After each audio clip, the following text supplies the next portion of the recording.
All right, today we're going to crack open a storytelling tool that's, well, it's pretty powerful. It's a way for writers to hide some really big, sometimes even dangerous ideas right out in the open. And you know what? It might just be hiding in your favorite story. So let's get into it. So let's kick things off with a question. Think about your favorite story. You know, the one you've read or watched 100 times. What if I told you that story is kind of lying to you?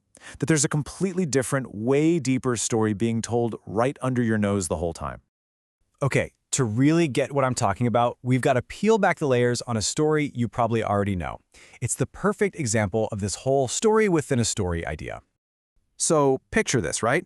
You've got a bunch of farm animals. They're completely overworked, totally fed up. So what do? They rise up. They stage a full-on revolution, kick out the farmer, and take over the whole farm. And their goal? It's a noble one. Create a new society where every single animal is free and equal. Sounds like a sweet little kid's story, right? But what if that's just the cover story? What's the narrative that's hidden underneath, the one you're not supposed to see right away? The one that's not really about pigs and horses at all, but about something much darker. Something about power, corruption, and a revolution that goes terribly, terribly wrong. And this is where it all clicks. The surface story, of course, is George Orwell's Animal Farm. But the hidden story, the one he was really trying to tell, it's a blistering critique of the Russian Revolution and the rise of Stalin. And all of a sudden, the pigs aren't just pigs anymore. They're the new political elite. And the farm? Well, the farm represents an entire nation. So this whole technique, this art of weaving one story inside another, it has a name. Now that we've seen a prime example of it, let's actually define what an allegory is. It's really the art of the double meaning. Okay, so here's the textbook definition, more or less. An allegory is basically any story that you can read to find a hidden meaning. And usually that meaning is a big one, something moral or political. It's a story that's literally built to work on two different levels at the exact same time.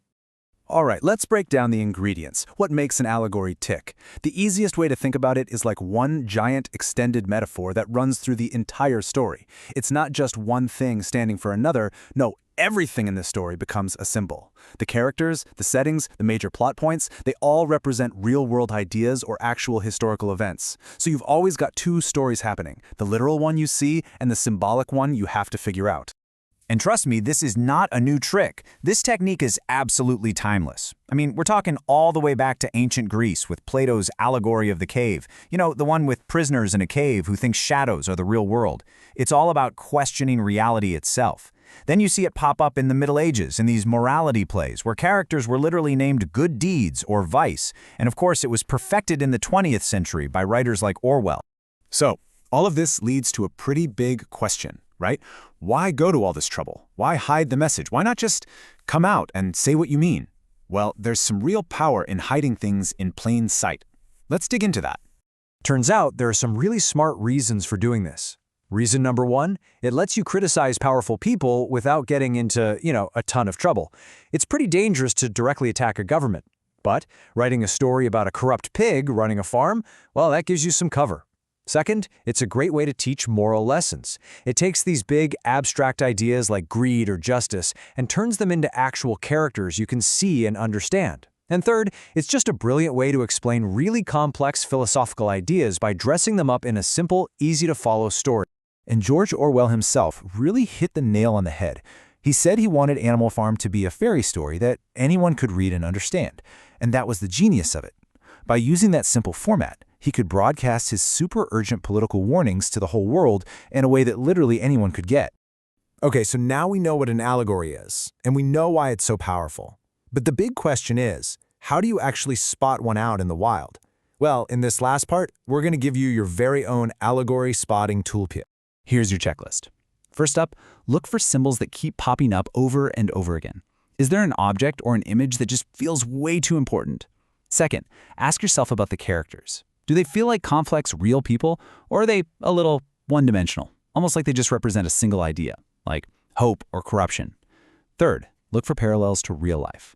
Does the story's plot feel eerily similar to something that actually happened in history? And last but not least, and this one is the big one, always think about the author's world. What was going on politically or socially when they were writing? That context is often the key that unlocks the whole thing. And that really brings us to a final thought. Now that you have this toolkit, I want to leave you with a question to chew on. What are the great allegories of our time? Think about it. Are they in the movies we're watching, the TV shows we're binging, maybe even our video games?